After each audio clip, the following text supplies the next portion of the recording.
Kleptokrasi di balik dinasti politik. Oleh Ubedillah Badrun, analis sosial politik UNJ. Anak dan menantu itu dipilih melalui pemilihan umum kepala daerah, tidak diangkat, tapi ikut sebagai calon wali kota yang dipilih rakyat. Masa disebut dinasti? Anak bungsu itu dipilih pembina partai untuk jadi ketua umum partai meskipun baru jadi anggota partai, langgar pasal aturan partai tidak apa-apa, yang penting semua pembina partai setuju, masa disebut dinasti. Sekarang wali kota boleh jadi capres atau cawapres, karena putusan MK membolehkan meski belum berusia 40 tahun, jika ia seorang kepala daerah atau mantan kepala daerah, masa disebut dinasti? Begitulah para pemuja membuat pertanyaan yang bersifat pembelaan. Meskipun nafsu kuasa dinasti terus dipertontonkan secara vulgar, para pemuja itu tak juga kunjung gunakan akal sehatnya. Padahal, bekerjanya akal sehat itu menjadi instrumen kunci untuk membangun demokrasi yang sehat dan berkualitas. Politik dinasti itu sesungguhnya merusak kaderisasi partai dan sekaligus merusak kualitas demokrasi. Dinasti berselimut regulasi. Politik dinasti adalah proses kerja politik untuk membangun kekuasaan, yang aktor utama politiknya masing memiliki hubungan darah dengan penguasa. Hasilnya disebut dinasti politik atau kekuasaan yang subjeknya memiliki hubungan darah dengan penguasa atau dengan yang pernah berkuasa. Biasanya secara vulgar dipertontonkan di arena publik karena merasa tidak melanggar regulasi manapun. Bahkan merasa didukung rakyat banyak. Dalam dinasti politik, kekuasaan akan diwariskan secara turun-temurun dari ayah kepada anak atau keluarganya, dengan berbagai cara, baik dengan cara pengangkatan maupun pemilihan. Hal itu dilakukan agar kekuasaan tetap berada di lingkaran keluarga. Secara historis, dinasti politik tumbuh dan berkembang pada era monarki absolut, seiring dengan era Dark Age, abad ke-8, sampai kemudian hadir era Renaissance, abad pencerahan, yaitu era peralihan dari abad pertengahan akhir ke zaman modern. Sekitar abad 14 hingga abad 18. Upaya abad pencerahan itu memunculkan perubahan sosial besar-besaran, di antaranya karena menghendaki kekuasaan berjalan secara demokratis dan mengakhiri kekuasaan monarki absolut, dinastik, otoriter dan diktator.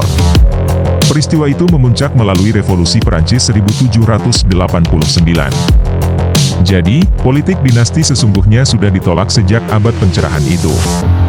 Mereka yang masih memelihara politik dinasti sesungguhnya seperti hidup di abad ke-8 dan abad pertengahan. Seiring dengan memasuki era modern dan berkembangnya demokrasi, dinasti politik tumbuh dengan model baru, dengan cara baru, berselimut regulasi, berselimut demokrasi, berselimut pemilihan umum. Menariknya, dinasti model baru di Amerika misalnya, mereka membangun dinasti tidak saat sang ayah berkuasa. Tetapi, anak-anak mereka masuk arena politik setelah ayahnya tidak lagi berkuasa. Kasus dinasti politik di Indonesia saat ini sangat parah, karena dibangun saat sang ayah sedang berkuasa, yang kekuasaannya bisa mempengaruhi segala keputusan dan dinamika politik. Betul sang anak terpilih melalui proses pemilihan umum. Tetapi ia terpilih karena ada hubungan darah dengan sang ayah yang punya kuasa. Benar, maju dalam pemilihan umum kepala daerah, pilkada, maju menjadi ketua umum partai, adalah hak konstitusional setiap warga negara. Tetapi semuanya dilakukan saat ayah atau mertua berkedudukan sebagai penguasa. Praktek kuasa semacam itu dapat dinilai sebagai kesengajaan atau secara sadar melakukan pengabaian terhadap etika berpolitik. Belakangan, semakin diperparah ketika Ketua Mahkamah Konstitusi menjadi adik ipar penguasa, dan kini mengabulkan tuntutan soal usia calon wakil presiden agar boleh usia minimal 35 tahun, dengan tambahan klausul sedang atau pernah menjadi kepala daerah yang terpilih melalui pemilihan umum. Maju jadi calon wali kota saat ayah dan mertuanya jadi presiden, menjadi ketua umum partai saat ayahnya menjadi presiden dan pembina informal partai, dan dikabulkannya tuntutan batas usia, ini mesti dilihatnya bukan semata-mata soal hak konstitusional. Tetapi penting untuk dicermati bahwa itu terjadi di era di mana harapan demokrasi yang berkualitas itu begitu tinggi.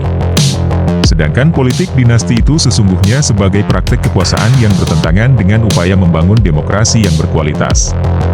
Fakta politik dinasti ini semakin parah jika ternyata kemudian sang ayah yang merestui bahkan mendorong hal itu terjadi.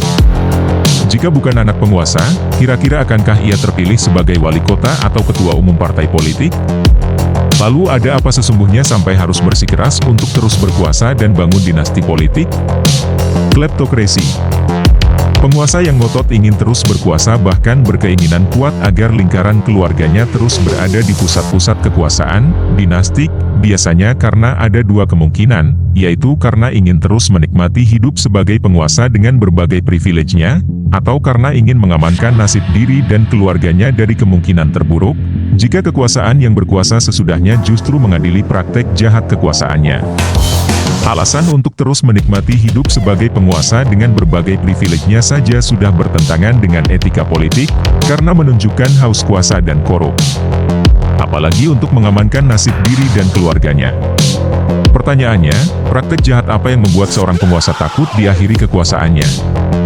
Biasanya itu menyangkut perbuatan penguasa yang secara hukum atau konstitusi dinilai sebagai telah melanggar hukum, yang memungkinkan ia dijebloskan ke dalam penjara. Misalnya praktek korupsi atau praktek maling, atau memanfaatkan kekuasaannya untuk memperkaya diri dan keluarganya. Kekuasaan seperti itu oleh para ilmuwan politik disebut kleptokrasi. Secara etimologis, istilah kleptokrasi berasal dari bahasa Yunani yakni klepto dan kratein, yang berarti kekuasaan yang diperintah oleh para pencuri, para maling yang bertopeng penguasa, meskipun terpilih secara elektoral melalui pemilu.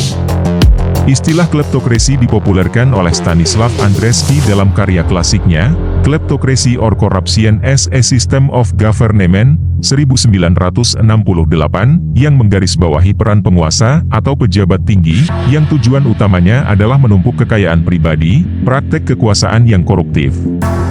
Data Indeks Korupsi Indonesia saat ini menunjukkan skor yang sangat buruk, karena hanya mendapat skor 34, TI 2023.